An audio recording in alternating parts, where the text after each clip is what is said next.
அஸ்ஸலாமு அலைக்கும் வரஹ்மத்துல்லாஹி வபரகாத்துஹு. வலைக்கும் சலாம் ரஹமத்துல்லாஹி வபரகாத்துஹு. குர்பானி சம்பந்தமான என்னுடைய அடுத்த கேள்வி. குர்பானி கொடுக்க வேண்டிய பிராணிகள். ஒருவேளை நொண்டியாக இருக்குது, இல்லைன்னா அதுக்கு கண்ணு தெரியல, இல்லைன்னா அதுக்கு ஏதோ ஒரு நோய் இருக்குது. இந்த மாதிரி விலங்குகளை குர்பானி கொடுக்கலாமா? ஓகே ஹேரா, இந்த கேள்விக்கான பதில் பாரா இப்னு ஆசிப் ரலியல்லாஹு அன்ஹு அவர்கள் அறிவிக்கக்கூடிய ஹதீஸில் வந்து நேரடியாகவே வந்திருக்குது. அதாவது நபிகள் நாயம் ஸல்லல்லாஹு அலைஹி வஸல்லம் அவர்கள் வந்து சொல்லியிருக்காங்க என்னன்னாக்கா, தெளிவாக தெரியக்கூடிய நொண்டி, தெளிவாக தெரியக்கூடிய பார்வை குறைபாடு உள்ள விலங்கு, தெளிவாக தெரியக்கூடிய நோய் ஏதாவது அந்த விலங்குக்கு இருந்தால், அதே மாதிரி அந்த ஆடோ மாடோ அதனுடைய எலும்பு இருக்குல்ல, அந்த எலும்பு வந்து மெலிஞ்சி போய் வளைஞ்சிருந்தாலோ, இது மாதிரி குறைபாடு உள்ள ஆடுகளையோ மாடுகளையோ அல்லது ஒட்டகங்களையோ வந்து குர்பானி கொடுக்கக்கூடாதுன்னு சொல்லிட்டு நபிகள் நாயம் ஸல்லல்லாஹு அலைஹி வஸல்லம் அவர்கள் வந்து சொல்லியிருக்காங்க. இதை திர்மிதியில், அபூதாவுதில், நசையில், இப்னு மாஜால, அஹ்மது இது போன்ற நூல்களில் இந்த ஹதீஸ் வந்து பதியப்பட்டிருக்குது. அதனால் தெளிவாக தெரியக்கூடிய ஏதாவது நோயோ இல்லை வந்து ஏதாவது குறைபாடோ ஒரு விலங்கிடம் இருந்துச்சுனாக்கா அந்த விலங்குகளை வந்து குர்பானிக்காக நாம் வந்து தேர்ந்தெடுக்கக்கூடாது. இது நபிகள் நாயம் ஸல்லல்லாஹு அலைஹி வஸல்லம் அவங்களுடைய வழிகாட்டுதல். இதெல்லாம் ஒரு விலங்கினுடைய உடலில் இருக்கக்கூடிய குறைபாடுகள். இப்போ ஆடு இருக்குது, மாடு இருக்குது, இதுக்கெல்லாம் கொம்பு இருக்குல்ல, அந்த கொம்பு உடஞ்சிருந்தா அந்த மாதிரி விலங்குகளை குர்பானி கொடுக்கலாமா? நல்ல கேள்வி ஹைரா. சரி, இப்போ கொம்பு இருக்குல்ல, அந்த கொம்பில் வந்து மேல் ஓடு ஒன்று இருக்கும். அந்த மேல் ஓடு வந்து உடஞ்சிருந்தாக்கா பிரச்சனை இல்லை. ஒருவேளை அந்த கொம்போட உட்பகுதி வந்து உடஞ்சிருந்து அது வெளியில் தெரிகிற மாதிரி இருந்தாக்கா அது மாதிரி விலங்குகளை வந்து நாம் குர்பானி கொடுக்கக்கூடாது.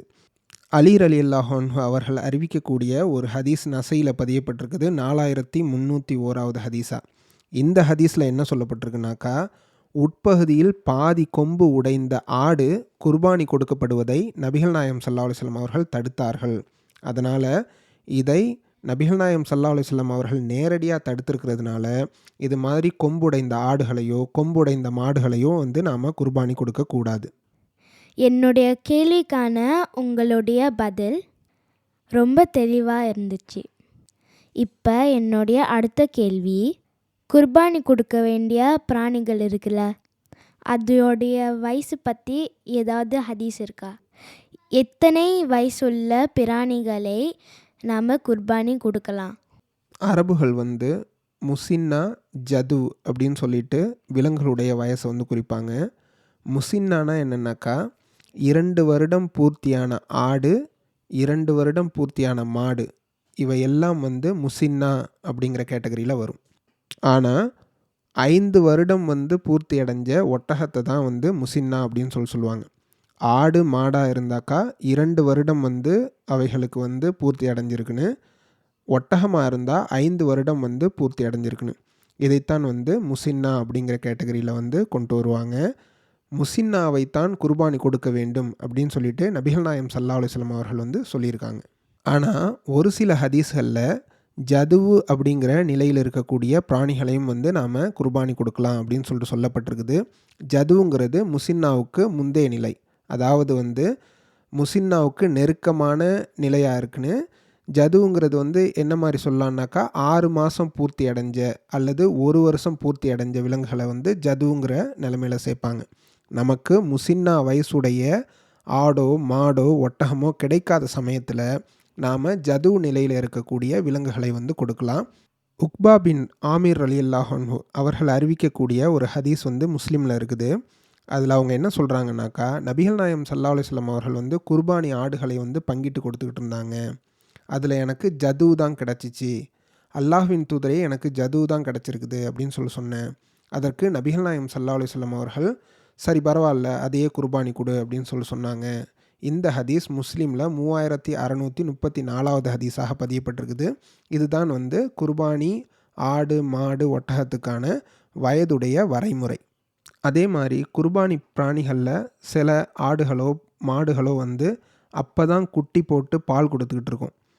அது மாதிரி வந்து குட்டி போட்டு பால் கொடுத்துக்கிட்டு இருக்கிற நிலமையில் இருக்கிற விலங்குகளை வந்து குர்பானிக்காக அறுக்க வேணாம் அப்படின்னு சொல்லிட்டு வந்து நபிகள் நாயகம் ஸல்லல்லாஹு அலைஹி வஸல்லம் அவர்கள் சொல்லியிருக்காங்க. இது சம்மந்தமாகவும் முஸ்லீமில் ஒரு ஹதீஸ் வந்திருக்குது. அபூ ஹுரைரா ரலியல்லாஹு அன்ஹு அவர்கள் வந்து அறிவிக்கிறாங்க என்னன்னாக்கா, ஒரு அன்சாரி தோழர் வந்து நபிகள் நாயகம் ஸல்லல்லாஹு அலைஹி வஸல்லம் அவர்களுக்காக ஆடு அறுப்பதற்காக வந்து கத்தியை எடுத்தார். அப்போது அல்லாஹ்வின் தூதர் ஸல்லல்லாஹு அலைஹி வஸல்லம் அவர்கள் வந்து பால் தரக்கூடிய ஆட்டை வந்து அறுக்க வேணாம் அப்படி சொல்லி அவரை தடுத்ததாக இந்த ஹதீஸில் வந்து சொல்லப்பட்டிருக்குது. இது முஸ்லீமில் வரக்கூடிய 3799வது ஹதீஸ். ஸோ இது போன்ற சட்டங்கள் எல்லாம் வந்து குர்பானி சம்பந்தமான பிராணிகளுடைய விஷயத்தில் வந்து நபிகள் நாயகம் ஸல்லல்லாஹு அலைஹி வஸல்லம் அவர்கள் வந்து சொல்லியிருக்காங்க. என்னுடைய கேள்விக்கான உங்களோட பதில் ரொம்ப தெளிவாக இருந்துச்சு. எனக்கு இன்னும் சில கேள்விகள் குர்பானி பற்றி இருக்குது. அதை நான் உங்கள்கிட்ட அடுத்த ஆடியோவில் கேட்குறேன். ஜஸாக் அல்லாஹ் ஹைர். அஸ்ஸலாமு அலைக்கும் வரஹ்மத்துல்லாஹி வபரகாத்துஹு. வலைக்கும் அஸ்ஸலாம் ரஹ்மத்துல்லாஹி வபரகாத்துஹு.